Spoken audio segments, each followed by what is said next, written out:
ವೀಕ್ಷಕರೇ ನಮಸ್ಕಾರ. ನಾವು ನಮ್ಮವರು ಕಾರ್ಯಕ್ರಮಕ್ಕೆ ತಮಗೆಲ್ಲ ಆತ್ಮೀಯ ಸ್ವಾಗತ.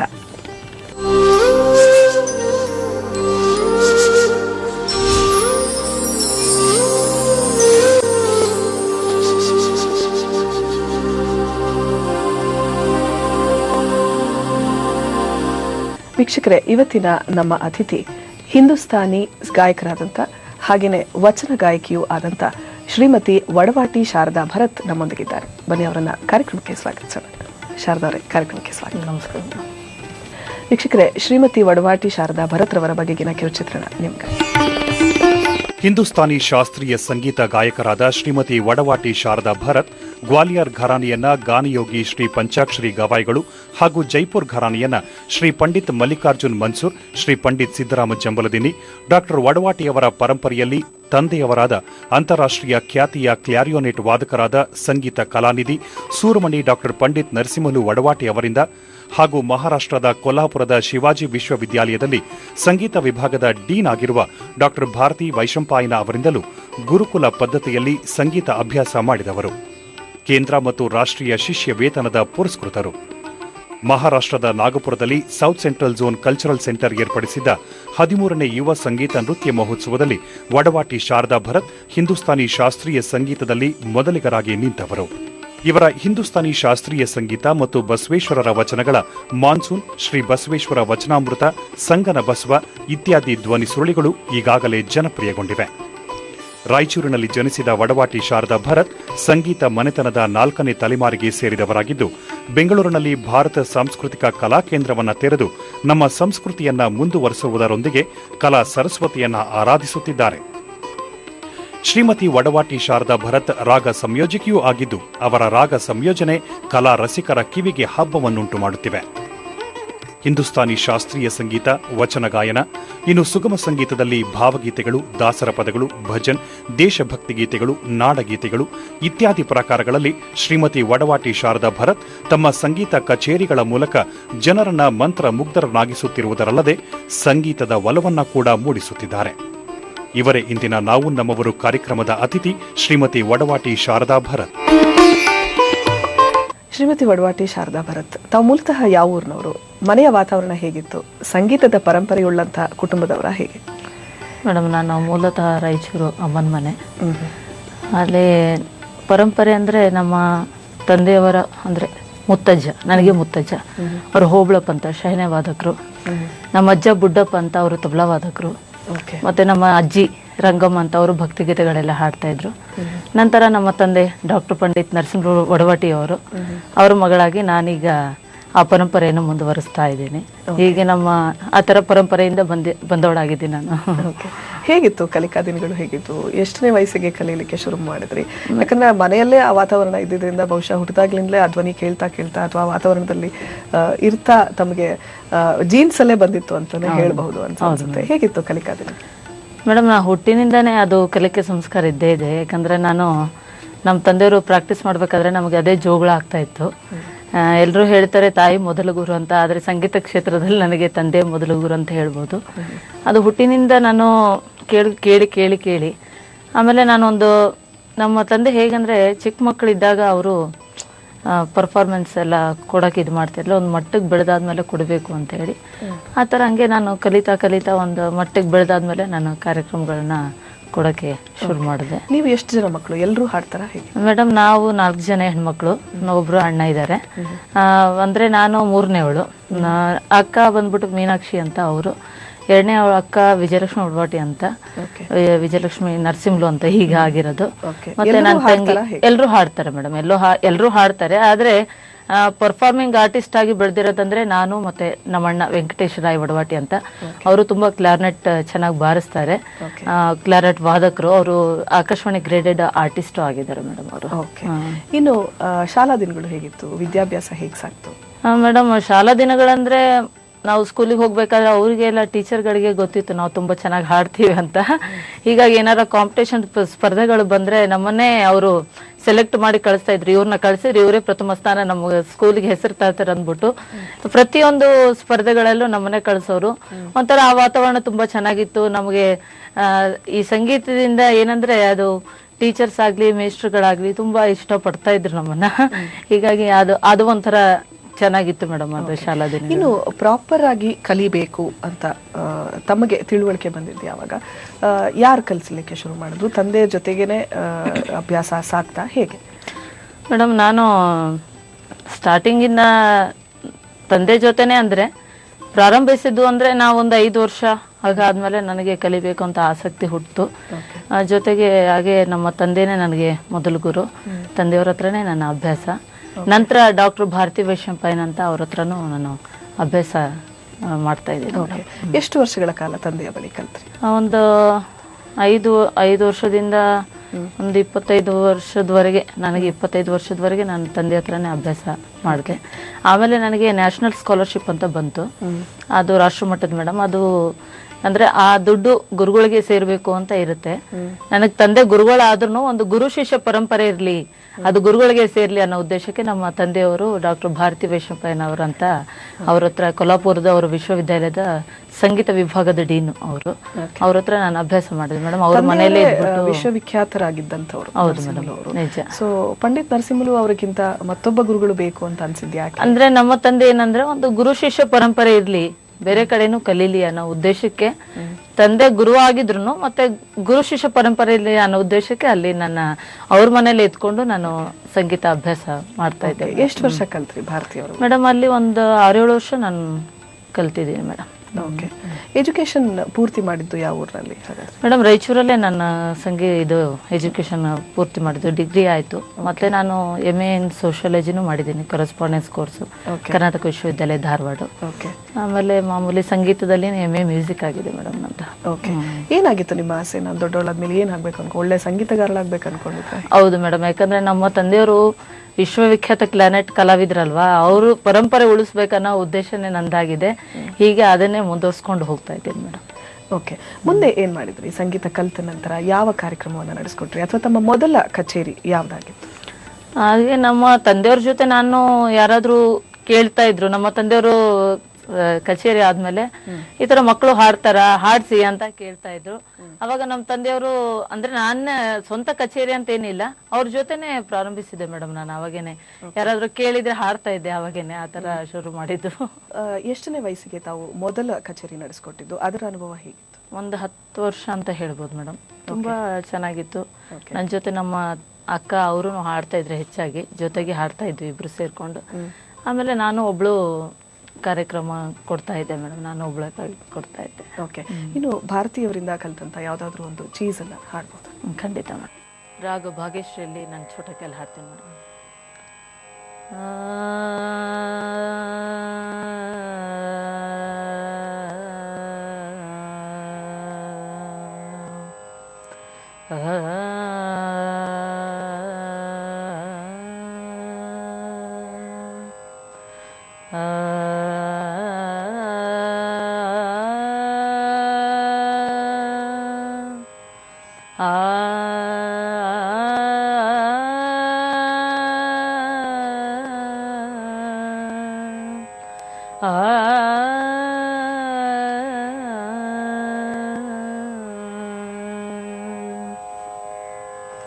ये रे ये मैं कैसे घर जाऊं, ये रे ये मैं कैसे घर जाऊं, मितवा तुम्हारे डिंगरवा बाट चलत मोहे रोखे ठाड़ ठगवा, ये रे ये मैं कैसे घर जाऊं, ये रे ये मैं कैसे घर जाऊं, ये रे ये मैं कैसे घर जाऊं, ये रे ये मैं कैसे घर जाऊं, ये रे ये मैं कैसे।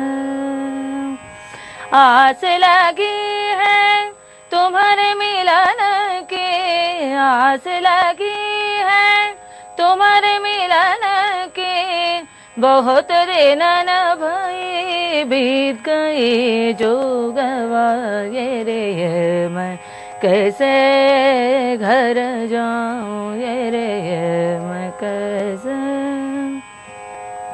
आस लगी है तुम्हारे मिलन की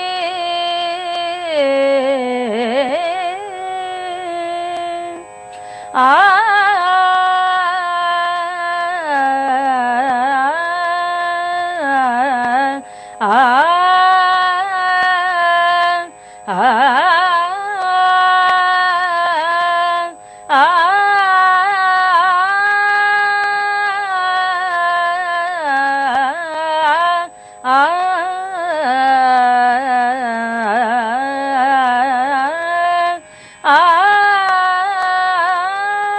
आस लगी है तुम्हारे मिलन की बहुत दिन न भये बीत गई जो गवाए रे मैं कैसे घर जाऊं ये रे मैं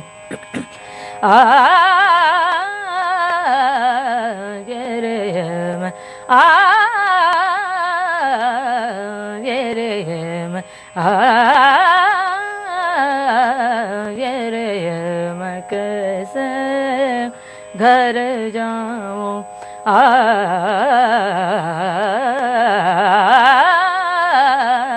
ये रे मैं कैसे घर जाऊं ये रे मैं कैसे ये रे मैं कैसे ये रे मैं कैसे घर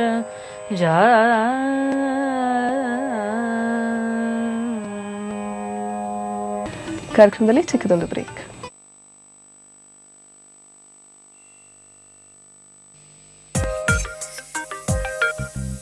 ಸರಿಯುತ್ತಿರುವ ಸಮಯದಂತೆ ಉದುರುವ ಕೂದಲು ಕೂಡ ಎಂದೂ ಮರಳಿ ಬರೋಲ್ಲ.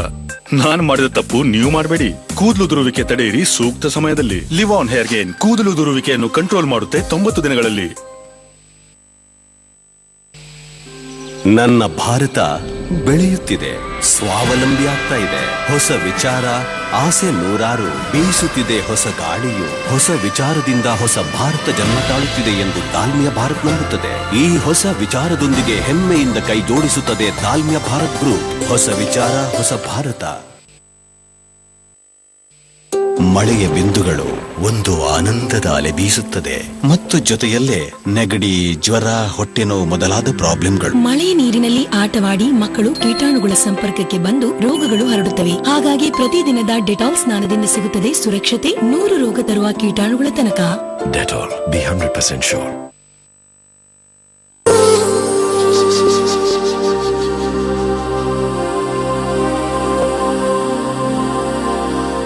ಶಾರದಾ, ತಮ್ಮ ವಚನ ಗಾಯನದ ಪಯಣ ಯಾವಾಗ ಶುರುವಾಯಿತು? ಯಾರಿಂದ ಕಲ್ತ್ರಿ? ವಚನ ಗಾಯನ ನಮ್ಮ ತಂದೆಯವರ ಹತ್ರ ಕ್ಲಾಸಿಕಲ್ ಕಲಿತಾ ಇದ್ದೆ. ಆಮೇಲೆ ನಮ್ಮ ತಂದೆಯವರ ಗುರುಗಳಾದ ಪಂಡಿತ್ ಸಿದ್ರಾಮ್ ಜಂಬಲ್ದಿನಿ ಅವರು, ಅವರ ಒಂದು ಪರಂಪರೆ ವಚನ ಶೈಲಿ ವಿಭಿನ್ನವಾಗಿರುವಂಥದ್ದು. ಅವರ ಒಂದು ವಚನಕ್ಕೆ ಕ್ಲಿಷ್ಟಕರವಾದ ರಾಗ ಸಂಯೋಜನೆ ಮತ್ತು ತಾಳನು ಅದೇ ಥರ ಕ್ಲಿಷ್ಟಕರವಾದ ತಾಳ ಹಾಕ್ತಾ ಇದ್ರು ಅವರು. ಹೀಗಾಗಿ ಅವರಿಂದ ಆ ಪರಂಪರೆಯಿಂದ ಬಂದಿರೋದಕ್ಕೆ ನಾನು ಆ ವಚನವನ್ನು ಅದನ್ನ ನಮ್ಮ ತಂದೆ ಮುಖಾಂತರ ಅವರು ಸಿದ್ರಾಮ್ ಜಂಬಲ್ದಿನಿ ಈ ಪರಂಪರೆಯನ್ನ ನಾನು ಹಾಡ್ಕೊಂಡು ಬರ್ತಾ ಇದ್ದೆ, ಮುಂದುವರ್ಸ್ಕೊಳ್ತಾ ಇದ್ದೆ. ಓಕೆ, ಹೇಗೆ ವಿಭಿನ್ನ ಅಂತ ಅನ್ನಿಸ್ತಿತ್ತು ನಿಮಗೆ? ಈಗ ನಾನು ಎಲ್ಲಾದ್ರೂ ಕಚೇರಿ ಕೊಟ್ಟಂತ ಸಂದರ್ಭದಲ್ಲಿ ಕೇಳೋರು ನನಗೆ ಹೇಳ್ತಾ ಇದ್ರು, ನೀವು ವಚನ ಹಾಡಿದ್ರೆ ಒಂಥರ ತುಂಬಾ ಭಿನ್ನವಾಗಿದೆ ಅಂತ. ಅವರ ಒಂದು ಶೈಲಿ, ಈಗ ವಚನಕ್ಕೆ ಒಂದು ಶೈಲಿ ಇದೆ ಮೇಡಮ್, ಒಂದು ವಚನಕ್ಕೆ ಆದಂತ ಒಂದು ಶೈಲಿ, ಮತ್ತೆ ಭಾವಗೀತೆಗೆ ಒಂದು ಶೈಲಿ, ಭಕ್ತಿಗೀತೆಗೆ ಆದಂತ ಒಂದು ಶೈಲಿ ಇದೆ. ಆಗ ಆ ಶೈಲಿಯಲ್ಲಿ ಹಾಡಿದಾಗ ಜನಗಳಿಗೆ ಒಂದು ಮನಸ್ಸಿಗೆ ಮುಟ್ಟುತ್ತೆ. ಏನಂದ್ರೆ ಅದು ಸಿದ್ರಾಮ ಜಂಬಲ್ದಿನಿ ಅವ್ರ ವಚನ ಅಂದ್ರೆ, ಇವನ್ ಡಾಕ್ಟರ್ ಮಲ್ಲಿಕಾರ್ಜುನ್ ಮನ್ಸೂರ್ ಅವರು ಹೇಳ್ತಾ ಇದ್ರು, ವಚನ ಕೇಳ್ಬೇಕಂದ್ರೆ ಸಿದ್ದಣ್ಣನ ಬಾಯಲ್ಲಿ ಕೇಳ್ಬೇಕು ಅಂತ. ಆತರ ಅವ್ರನ್ನು ಇದು ಮಾಡ್ತಾ ಇದ್ರು ಮೇಡಮ್. ಆತರ ಭಿನ್ನವಾಗಿತ್ತು ಅವರ ವಚನ, ಒಂದು ಶೈಲಿನೇ ಭಿನ್ನವಾಗಿತ್ತು. ಅದೇ ಆದಂತ ಒಂದು ಶೈಲಿ, ವಚನಕ್ಕಾದಂತೆ ಒಂದು ಶೈಲಿ ಅವನು ಅವರು ಇದು ಮಾಡಿದಂಥವ್ರು ಅಂತ ಹೇಳ್ಬೋದು. ಓಕೆ, ಇನ್ನು ವಚನ ಗಾಯನದಲ್ಲಿ ತಾವು ಬಹಳ ದೊಡ್ಡ ಹೆಸರನ್ನ ಮಾಡಿದಂಥವ್ರು, ಏನ್ ಹೇಳ್ತೀರಿ ಅದ್ರ ಬಗ್ಗೆ? ವಚನ ಅಂದ್ರೆ ಅದೇ, ಈಗ ಆ ಶೈಲಿಯಲ್ಲಿ ಹಾಡೋದಕ್ಕೆ ಜನಗಳು, ನಾನು ಅದೇ ಕಾರ್ಯಕ್ರಮಗಳು ಕೊಟ್ಟಂತ ಸಂದರ್ಭದಲ್ಲಿ ನನಗೆ ಹೇಳಿದಾಗ ಅನ್ಸುತ್ತೆ, ಅದೇ ಅಂದ್ರೆ ಆ ಥರ ಮೆಚ್ಚುಗೆ ವ್ಯಕ್ತಪಡಿಸ್ತಾರೆ, ಆ ಶೈಲಿಯಲ್ಲಿ ಹಾಡಿದಾಗ ಜನಗಳು ಮೆಚ್ಚುಗೆ ವ್ಯಕ್ತಪಡಿಸ್ತಾರೆ ಅಂತ ಇನ್ನು ವಚನ ಗಾಯನಕ್ಕೆ ಬಂದಾಗ ಸಾಮಾನ್ಯವಾಗಿ ಬಿ ಗ್ರೇಡ್ ಇಂದ ಬಿ ಹೈ ಗ್ರೇಡ್ಗೆ ಹೋಗುವಂಥದ್ದು, ನಂತರ ಎ ಗ್ರೇಡ್ಗೆ ಇದು ಒಂದು ಆಕ್ಚುಲ್ ಪ್ರೊಸೀಜರ್. ಬಟ್ ನೀವು ಬಿ ಇಂದ ಆಲ್ ಆಫ್ ಅ ಸಡನ್ ಎಗೆ ಜಂಪ್ ಆಗಿದ್ರಿ, ಏನ್ ಅನ್ಸ್ತದೆ? ತುಂಬ ಸಂತೋಷ ಆಯಿತು ಮೇಡಮ್. ಯಾಕಂದರೆ ನನಗೆ ಆದಂಥ ಅಂದರೆ ಆ ಶೈಲಿಯಲ್ಲಿ ಕೇಳಿದಾಗ ಜನಗಳಿಗೂ ಒಂಥರ ಇಂಪ್ರೆಸ್ ಆಗಿ ಅವರು ನಾನು ಏಕೆಂದರೆ ಈಗ ನಾನು ಹೇಳಬೇಕಂದ್ರೆ ಆಕಾಶವಾಣಿಯಲ್ಲಿ, ಬೆಂಗಳೂರು ಆಕಾಶವಾಣಿಯಲ್ಲಿ ಪ್ರತಿಯೊಂದು ಇದು ಭಕ್ತಿಗೀತೆಗೆ ಒಂದು ಆಡಿಷನ್ನು ಮತ್ತು ಭಾವಗೀತೆಗೆ ಒಂದು ಆಡಿಷನ್ನು, ವಚನಕ್ಕೆ ಒಂದು ಆಡಿಷನ್ ಇದೆ. ಆ ವಚನದಲ್ಲಿ ನನಗೆ ನಾನು ರೆಕಾರ್ಡಿಂಗ್ ಅದೇ ಆದಾಗ ನನಗೆ ಅನಿಸಿತು ನಾನು ಬಂದೇ ಬರುತ್ತೆ ಅನ್ನೋ ಒಂದು ಹೋಪ್ ಇತ್ತು. ಅದೇ ಥರ ನನಗೆ ರಿಸಲ್ಟ್ ಬಂತು, ತುಂಬ ಸಂತೋಷ ಆಯಿತು. ನಂತರದಲ್ಲಿ ಸಂಯೋಜನೆಯನ್ನು ಕೂಡ ಮಾಡಲಿಕ್ಕೆ ಶುರು ಮಾಡಿದ್ರು, ಅದರ ಅನುಭವ ಹೇಗಿತ್ತು?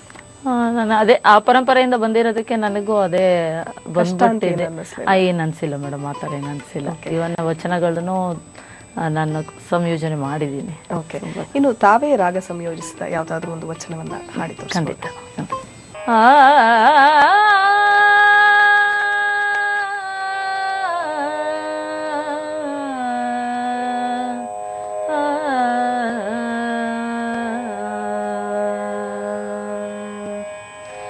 ಅಗ್ನಿ ಸುಡಲಲ್ಲದೆ ಸುಳಿಯಲರಿಯದು, ಅಗ್ನಿ ಸುಡಲಲ್ಲದೆ ಸುಳಿಯಲರಿಯದು,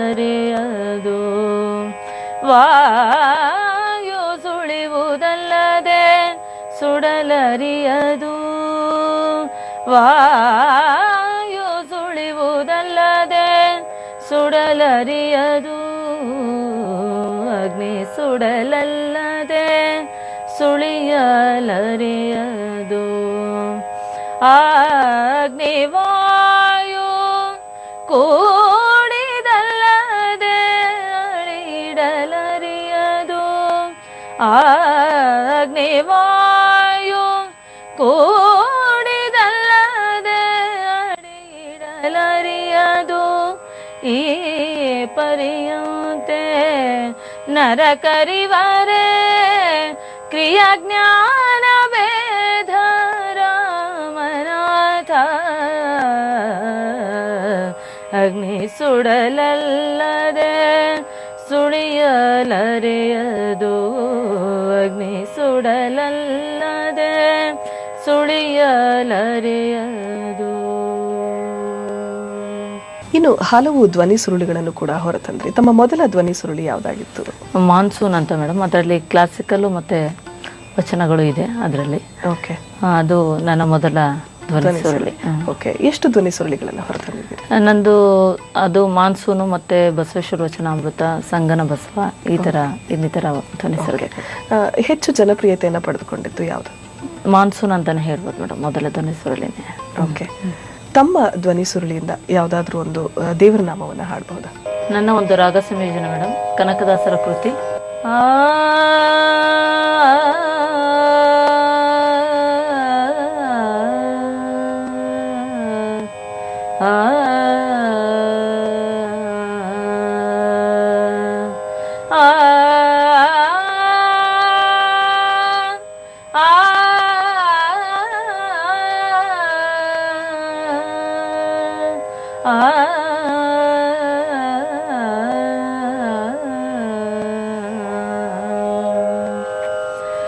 ದಾಸ ದಾಸರ ಮನೆಯ ದಾಸಾನು ದಾಸನನು, ದಾಸ ದಾಸರ ಮನೆಯ ದಾಸಾನು ದಾಸನನು, ಶ್ರೇಷ ಶ್ರೀರಂಗ ನಿಮ ಮನೆಯ ದಾಸ, ಶ್ರೇಷ ಶ್ರೀರಂಗ ನಿಮ ಮನೆಯ ದಾಸ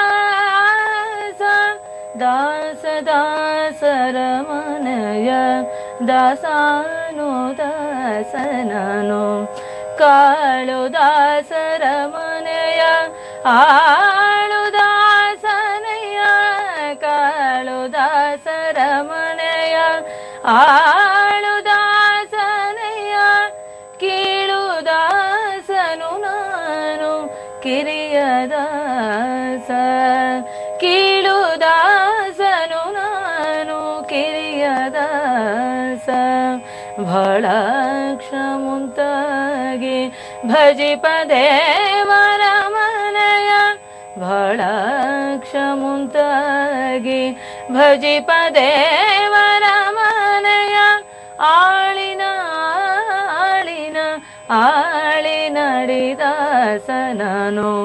ಆಳಿನ ಆಳಿನ ಆಳಿ ನಡಿದಾಸನನು ದಾಸ ದಾಸರ ಮನೆಯ ದಾಸಾನು ದಾಸನನು ದಾಸ ದಾಸರ ಮನೆಯ ದಾಸ ದಾಸರ ಮನೆಯ ದಾಸ ದಾಸರ ಮನೆಯ ದಾಸ ದಾಸರ ಮನೆಯ ದಾಸ ದಾಸರ ಮನೆಯ ದಾಸಾನು ದಾಸನನು.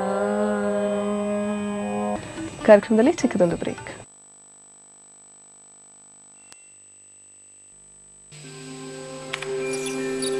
ಈ ಡಿಸೈನ್ ಅನ್ನು ವಿದೇಶದಲ್ಲಿ ಮಾರಾಟ ಮಾಡು, ತುಂಬಾ ಮುಂದೆ ಹೋಗ್ತೀಯ.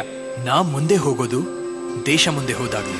ಹೊಸ ವಿಚಾರದಿಂದ ಹೊಸ ಭಾರತ ಜನ್ಮ ತಾಳುತ್ತಿದೆ ಎಂದು ತಾಲ್ಮಿಯ ಭಾರತ್ ನಂಬುತ್ತದೆ. ಈ ಹೊಸ ವಿಚಾರದೊಂದಿಗೆ ಹೆಮ್ಮೆಯಿಂದ ಕೈ ಜೋಡಿಸುತ್ತದೆ ತಾಲ್ಮಿಯ ಭಾರತ್ ಗ್ರೂಪ್. ಹೊಸ ವಿಚಾರ, ಹೊಸ ಭಾರತ. ಲಂಚ್ ಬಾಕ್ಸ್ ಹೆಲ್ದಿ ಆಗಿದ್ರೆ ಮಾತ್ರ ಹೆಲ್ದಿ ಲಂಚ್ ಪ್ರಯೋಜನ ಸಿಗುತ್ತೆ. ಸಾಧಾರಣ ಬಾರ್ಗಳಿಂದ ತೊಳೆದ ಲಂಚ್ ಬಾಕ್ಸ್ ಗಳಲ್ಲಿ ಕಾಯಿಲೆಗಳನ್ನು ಹರಡುವ ರೋಗಾಣುಗಳು ಉಳಿದುಕೊಳ್ಳಬಹುದು. ಆದ್ದರಿಂದಲೇ ನಾನು ಉಪಯೋಗಿಸುತ್ತೇನೆ ಡೆಟಾಲ್ ಕಿಚನ್ ಜೆಲ್. ಇದು ನನ್ನ ಕುಟುಂಬವನ್ನು 100 ಕಾಯಿಲೆಗಳನ್ನು ತರುವ ರೋಗಾಣುಗಳಿಂದ ರಕ್ಷಿಸುತ್ತದೆ. ಈಗ ನಾನಾಗಿದ್ದೇನೆ 100% ಶೋರ್.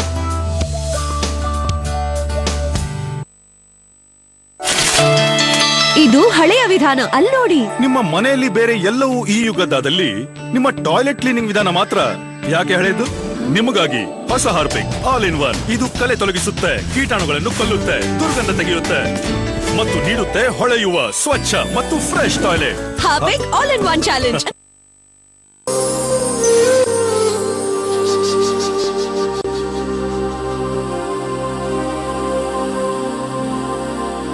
ಶಾರದಾ, ಪ್ರಸ್ತುತ ತಾವು ಏನ್ ಮಾಡ್ತಿದ್ದೀರಿ?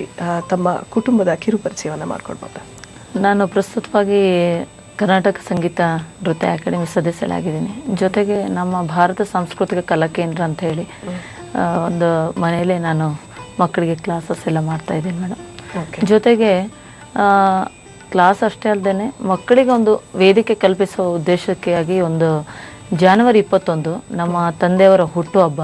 ಜನವರಿ 21 ಅವರಿಗೆ ಹುಟ್ಟುಹಬ್ಬ ಮಾಡ್ಕೊಳ್ರಿ ಅಂದರೆ ಡಾಕ್ಟರ್ ಪಂಡಿತ್ ನರಸಿಂಹ ಒಡವಾಟಿ ಅವರು ಹುಟ್ಟುಹಬ್ಬ ಎಲ್ಲ ಆಚರಿಸ್ಕೊಳ್ಳೋಕೆ ಇಷ್ಟ ಇಲ್ಲ ಅವರಿಗೆ. ಅದ್ರ ಜೊತೆಗೆ ಅವರ ಕಲಾ ಸೇವೆಗೆ ಮುಡುಪಾಗಿಟ್ಟಿದ್ದಾರೆ ಅವರು ಜೀವನವನ್ನೇ. ಅದಕ್ಕೆ ಅವರು ಕಲಾ ಜೀವನಗೆ ಎಲ್ಲ ಕಲಾವಿದರಿಗೆ ಅರ್ಪಿಸುತ್ತಾ ಅವರ ಒಂದು ಜನವರಿ 21ರಂದು ನಾವು ಕಲಾವಿದರ ದಿನ ಅಂತ ಆಚರಣೆ ಮಾಡ್ತಾ ಇದ್ದೀವಿ ಮೇಡಮ್. ಜೊತೆಗೆ ಮಕ್ಕಳಿಗೆ ಒಂದು ಸ್ಟೇಜ್ ಫಿಯರ್ ಹೋಗ್ಲಿ ಅಂತ ಅವರಿಗೊಂದು ಅವಕಾಶವನ್ನ ಸ್ಟೇಜ್ ಕಲ್ಪಿಸ್ಕೊಡ್ತಾ ಇದ್ದೀವಿ ಮಕ್ಕಳಿಗೆ. ತಮ್ಮ ಮನೆಯವರ ಸಹಕಾರ ಹೇಗಿದೆ? ನಮ್ಮ ಮನೆಯವರು ತುಂಬ ನನ್ನ ಮನೆಯವರು ಕೆ ಯೋಗ ರವೀಶ್ ಭಾರತ್ ಅಂತ, ಅವರು ಕ್ಯಾಶುವಲ್ ಆ್ಯಂಕರ್ ಮೇಡಮ್. ಜೊತೆಗೆ ಮತ್ತೆ ನಿರೂಪಣೆಗಳೆಲ್ಲ ಮಾಡ್ತಾ ಇರ್ತಾರೆ. ಮತ್ತು ಅರೆಕಾಲಿಕ ಉಪನ್ಯಾಸಕರವರು. ಅವರ ಪ್ರೋತ್ಸಾಹ ತುಂಬ ಚೆನ್ನಾಗಿದೆ ನನಗೆ. ಹೀಗಾಗಿ ಈ ಮಟ್ಟಕ್ಕೆ ನಾನು ಬೆಳೆಯಲಿಕ್ಕೆ ಸಾಧ್ಯ ಆಗ್ತಾ ಇದೆ. ಜೊತೆಗೆ ನಮ್ಮ ಅತ್ತೆ ನಮ್ಮ ಮಾವ ಇಲ್ಲ ಈಗ ಸದ್ಯಕ್ಕೆ, ಆದರೂ ಅವ್ರಿಗೆ ತುಂಬ ಸಂಗೀತದ ಬಗ್ಗೆ ತುಂಬ ಇಂಟ್ರೆಸ್ಟ್ ಇದೆ. ಜೊತೆಗೆ ನಮ್ಮ ತಂದೆ ತಾಯಿ ನಮ್ಮ ತಾಯಿನೂ ತುಂಬಾ ಚೆನ್ನಾಗಿ ಹಾಡ್ತಾರೆ ಅವರು. ಇನ್ನು ಕಡೆಯದಾಗಿ ನಾಡಗೀತೆಗೆ ತಮ್ಮ ತಂದೆಯವರೇ ರಾಗವನ್ನ ಸಂಯೋಜಿಸಿದ್ದು, ನಾಡಗೀತೆಯನ್ನು ಹಾಡ್ಬೋದು ಮೇಡಮ್? ಓಕೆ. ನಮ್ಮ ತಂದೆಯವ್ರದ್ದೇ ರಾಗ ಸಂಯೋಜನೆ. ಭಾರತ ಜನನಿಯ ತನು ಜಾತೆ ಜಯ, ಭಾರತ ಜನನಿಯ ತನು ಜಾತೆ ಜಯ, ಹೇ ಕರ್ನಾಟಕ ಮಾತೆ ಜಯ, ಹೇ ಕರ್ನಾಟಕ ಮಾತೆ ಜಯ. ಸುಂದರ ನದಿ ವನಗಳ ನಾಡೆ ಜಯ, ಸುಂದರ ನದಿ ವನಗಳ ನಾಡೆ ಜಯ, ಹೇ ರಸ ಋಷಿಗಳ ಬೀಡೆ ಜಯ, ಹೇ ರಸ ಋಷಿಗಳ ಬೀಡೆ. ಭೂದೇವಿಯ ಮಕುಟದ ನವಮಣಿಯೇ, ಗಂಧದ ಚಂದದ ಹೊನ್ನಿನ ಗಣಿಯೇ, ರಾಘವ ಮಧುಸೂದನರವತರಿಸಿದ ಭಾರತ ಜನನಿಯ ತನು ಜಾತೆ ಜಯ, ಭಾರತ ಜನನಿಯ ತನು ಜಾತೆ ಜಯ, ಹೇ ಕರ್ನಾಟಕ ಮಾತೆ. ಜನನಿಯ ಜೋಗುಳ ವೇದದ ಘೋಷ, ಜನನಿಯ ಜೋಗುಳ ವೇದದ ಘೋಷ, ಜನನಿಗೆ ಜೀವವು ನಿನ್ನ ವೇಷ, ಹಸುರಿನ ಗಿರಿಗಳ ಸಾಲೆ ನಿನ್ನಯ ಕೊರಳಿನ ಮಾಲೆ ಕಪಿಲ ಪತಂಜಲ ಗೌತಮ ಜನನುತ ಭಾರತ ಜನನಿಯ ತನುಜಾತೆ ಜಯ ಭಾರತ ಜನನಿಯ ತನುಜಾತೆ ಜಯ ಹೇ ಕರ್ನಾಟಕ ಮಾತೆ. ನಿಮ್ಮ ಸಂಗೀತ ಪರಂಪರೆಯನ್ನ ಮುಂದುವರಿಸೋದಕ್ಕೆ ಏನ್ ಮಾಡ್ತಿದ್ದೀರಿ? ಈಗ ನಮ್ಮ ತಂದೆಯಿಂದ ನಾನು ಮುಂದುವರಿಸ್ಕೊಂಡು ಹೋಗ್ತಾ ಇದ್ದೇನೆ. ಈಗ ನನ್ನ ಮಕ್ಕಳಿದ್ದಾರೆ ಮೇಡಮ್, ಇಬ್ರು. ವಡವಾಟಿ ತೇಜಶ್ರೀ ಭರತ್ ಅಂತ, ಅವಳು 3ನೇ ತರಗತಿಯಲ್ಲಿ ಓದ್ತಾ ಇರೋದು. ಮತ್ತೆ 2ನೇ ಮಗಳು ವಡವಾಟಿ ಶ್ರೇಂಕಿತ ಭರತ್ ಅಂತ UKG ಯಲ್ಲಿದ್ದಾಳೆ. ಅವರು ಈಗ ಆಲ್ರೆಡಿ ಅವರು ಶುರು ಮಾಡಿದ್ದಾರೆ ಮೇಡಮ್, ಸಂಗೀತ ಹಾಡ್ತಾರೆ. ಚಿಕ್ಕ ಪುಟ್ಟ ಫಂಕ್ಷನ್ಗಳಲ್ಲೆಲ್ಲ ಪ್ರೇಯರ್ ಸಾಂಗು ಮತ್ತೆ ಸ್ಕೂಲ್ಗಳಲ್ಲಿ ಏನಾದರೂ ಇದಾದ್ರೆ ಫಂಕ್ಷನ್ಗಳಾದ್ರೆ ಅವರು ಹಾಡ್ತಾರೆ ಮೇಡಮ್ ಅದರಲ್ಲಿ. ಹಾಗೆ ನೀವು ಎಷ್ಟು ಕಾರ್ಯಕ್ರಮಗಳನ್ನ ನಡೆಸ್ಕೊಟ್ಟಿದ್ದೀರಿ ಇದು? ಮೇಡಮ್ ಲೆಕ್ಕ ಇಲ್ಲ. ಅಂದ್ರೆ ಅವಿಸ್ಮರಣೀಯ ಅನ್ಸುವಂಥದ್ದು ಯಾವುದು? ಮರೀಲಿಕ್ಕೆ ಆಗದಿರುವಂಥ ಕಾರ್ಯಕ್ರಮ ಅನ್ಸಿದ್ರೆ ಯಾವ್ದು ಅನ್ಸುತ್ತೆ ತಮಗೆ? ಅವಿಸ್ಮರಣೀಯ ಅಂದ್ರೆ ಇದು ತುಮಕೂರಿನ ಸ್ವಾಮೀಜಿಗಳು, ಸಿದ್ಧಗಂಗಾ ಸ್ವಾಮಿಗಳು, ಅವರೊಂದು ಶತಮಾನೋತ್ಸವ ಕಾರ್ಯಕ್ರಮ ಆಯಿತು ಮೇಡಮ್ ಅಲ್ಲಿ. ಅವಾಗ ಅವರು ನಮ್ಮದು ವಚನ ಗಾಯನ ಬೇಕು ಅಂತ ಹೇಳಿದ್ರು. ಜೊತೆಗೆ ನಮ್ಮ ತಂದೆಯವ್ರದ್ದು ಕ್ಲಾರ್ನೆಟ್ನು ಪ್ರೋಗ್ರಾಮ್ ಇತ್ತು. ಆವಾಗ ನಾನು ಹಾಡ್ತಾ ಇದ್ದೆ. ಅವರು ರಾಷ್ಟ್ರಪತಿಗಳು ಬಂದ್ಬಿಟ್ರು, ನಿಲ್ಸಿ ಅಂತ ಹೇಳಿದ್ರು. ಆದ್ರೂ ಅವರು ಅಲ್ಲೇನೆ ಕೇಳಿಸ್ಕೊಂಡು ಬರ್ತಾನೆ ಕೇಳಿಸ್ತಾ ಇತ್ತಂತ ಮೈಕಲ್ಲಿ. ಅದಕ್ಕೆ ಅವ್ರು ಬಂದ ತಕ್ಷಣ ನನಗೆ ಹೇಳ್ತಾ ಇದ್ರು, ತುಂಬಾ ಚೆನ್ನಾಗಿ ಹಾಡಿದ್ರಿ, ಕಂಠ ತುಂಬಾ ಚೆನ್ನಾಗಿದೆ ಅಂತ ಹೇಳಿ ತುಂಬಾ ಅಪ್ರಿಸಿಯೇಷನ್ ಮಾಡಿದ್ರು ಮೇಡಮ್ ಅವರು ನನಗೆ. ಅದೊಂದು ಅವಿಸ್ಮರಣೆ ಘಟನೆ ಅಂತಾನೆ ಹೇಳ್ಬೋದು. ಶ್ರೀಮತಿ ಶಾರದಾ ಭರತ್, ತಮ್ಮ ಈ ಒಂದು ಸಂಗೀತದ ಸಾಧನೆ ಹೀಗೆ ಮುಂದುವರಿಲಿ ಅಂತ ಆಶಿಸ್ತೀವಿ. ನಮ್ಮ ಈ ಕಾರ್ಯಕ್ರಮಕ್ಕೆ ಆಗಮಿಸಿದ್ದಕ್ಕಾಗಿ ಧನ್ಯವಾದ. ಧನ್ಯವಾದಗಳು ವೀಕ್ಷಕರೇ, ನಾಳೆ ಮತ್ತೊಬ್ಬ ಹೊಸ ಅತಿಥಿಯೊಂದಿಗೆ ನಿಮ್ಮನ್ನೆಲ್ಲ ಭೇಟಿಯಾಗ್ತೀನಿ. ಅಲ್ಲಿವರೆಗೆ ವಂದನೆಗಳು.